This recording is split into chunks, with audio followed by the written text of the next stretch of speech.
Mga boss, heto. Let's talk about Saldico and his video. Do you believe them? Sa iyon saad ni Karen Davila, mga boss. Parang AI kasi yung boses niya at saka ang dami kasing cut eh. Alam mo parang maging acceptable yan tuloy-tuloy. Dapat yan walang putol, saad ni Ombudsman Buying Rimulya.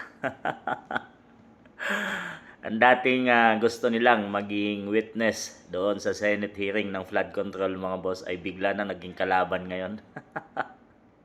Ang dating kaibigan ay bigla nang naging kalaban ngayon. Bumaliktad na. At ang bilis nilang sampahan ng kaso, itong si Saldico. At hindi nila panipaniwalaan, mga boss. AI daw yung mga bidyong pahayag ni Saldico. Lahat yon AI. Pero pag hindi galing kay Saldico yun, mga boss, siguradong totoo lahat yun. At dahil nakatama at nakatuon ang mga sinasabing pahayag ni Saldico laban kay Romualdez at kay PBBM, as dinali pa si Sandro Marcos, so sinabing AI. Hindi piniliwaan ni Rimulya, mga boss. Talagang sinampahan na nilang kaso, talagang tatargetin na nila si Saldico at magiging totoo lang daw yon pag personal na umuwi dito si Saldico. Pero parang hindi gagawin ni Saldico, mga boss, no?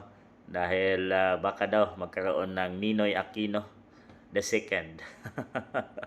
So patuloy natin i-trace nila si Saldico at pinutol na yung kanyang passport at talagang hinahanap na. Sinabi pa ni DILG Secretary Rimulya na kung makita niyo, mga boss, kayong mga OFW ay magbigay alam agad para matrace nila at mapabalik na si Saldico dito sa ating bansang Pilipinas.